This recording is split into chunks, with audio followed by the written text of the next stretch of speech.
Yes, thank you, Stefan, for the experience here. So let's dive into what we call integrated metaverse here. So one of the metaverse that we can consider as integrated today is called Decentraland. It's maybe a word that some of you have heard about.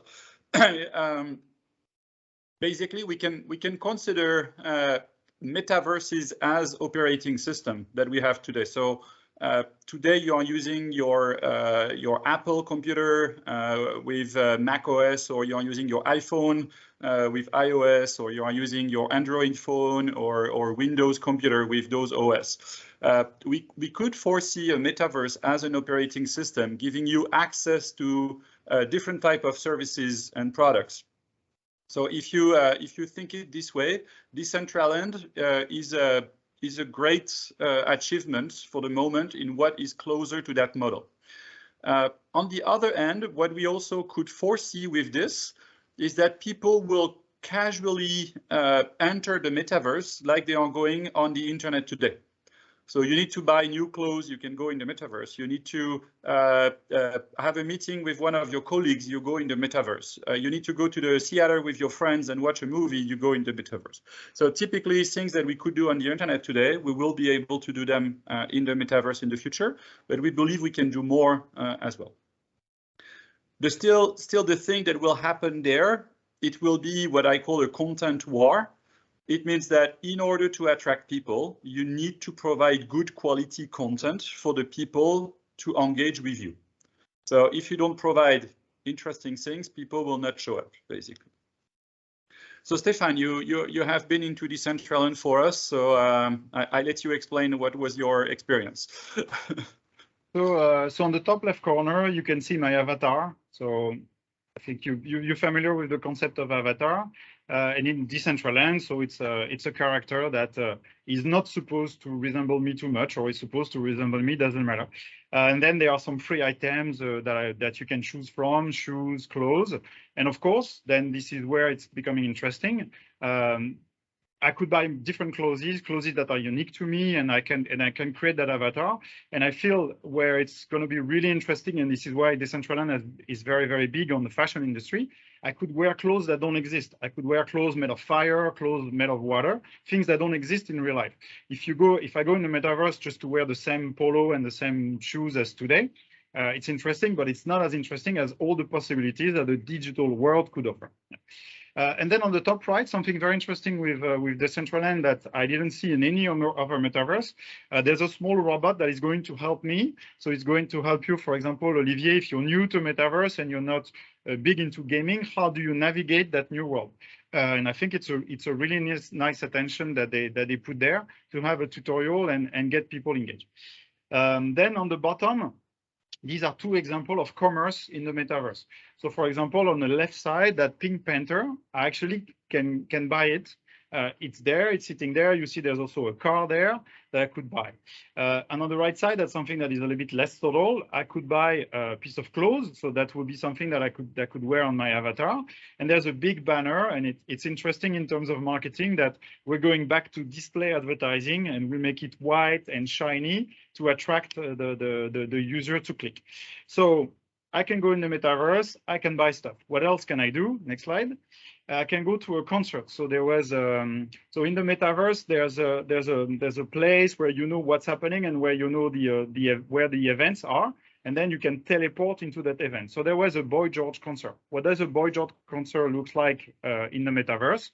So there's a screen and there's a video that is playing there, and there was nobody. So there's a difference between live events where a lot of people are coming in, but once you put it into the metaverse, it doesn't cost anything for this video to run in loop. Yeah.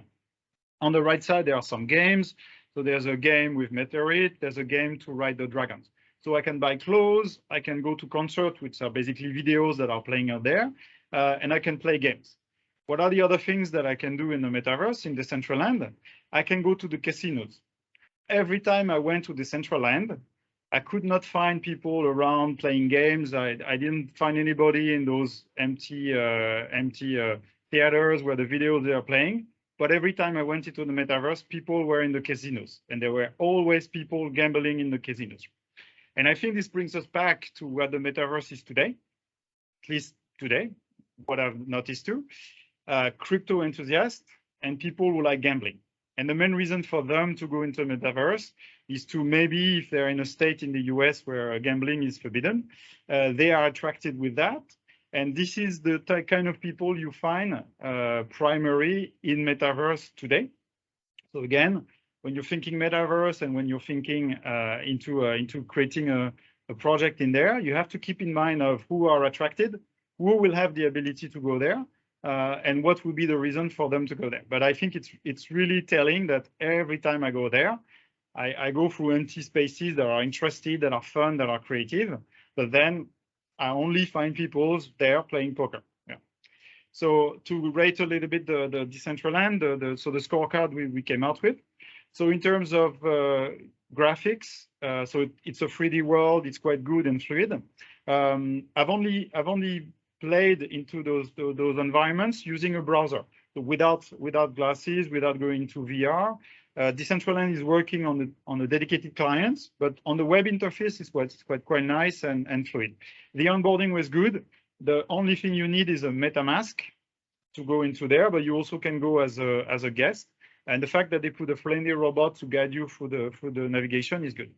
It's fun for creators. So for example, the car and the clothes that you saw there that were up to sell were not created by a company called Decentraland. They were created by users, people who bought a piece of land and decide to sell their creation out there. And this is the promise of Decentraland. Anybody can go there, anybody can create something, and everybody can put it to sell. The fun for players, it was fine. The gameplay were pretty simple. The world is pretty large, but again, everybody goes to the casino. Opportunity for seller because there's this commerce element. The problem is that you can go there, you can be interested in a piece of art or a piece of clothes. When you click on it, you're being brought to another platform that is called OpenSea. So the buyer for e-commerce, which is one of the type of metaverse and that we find in integrated metaverses, it's not a fully immersive experience, in my opinion. Viability is quite good for Decentraland. For now, the persistent is pretty expensive, but they are moving to a new technology that will make it cheaper. On the social side, so there were people around only in casinos. In terms of market cap, same story. They lost their coin cap was divided by 7 on their own cryptocurrency Mana, and they are moving to a new currency that is called Mavic, supported by the platform Polygon. And this is to solve the problem that we saw on Axie Infinity, to solve the very high fees, very high transaction fees. So Polygon is one solution that will make the persistence cheaper, the fees lower, and people are putting a lot of hope on that layer 2 cryptocurrency that sits on top of Ethereum. Yeah. So that's it for Decentraland. Now, what are the potential medical applications? Yeah.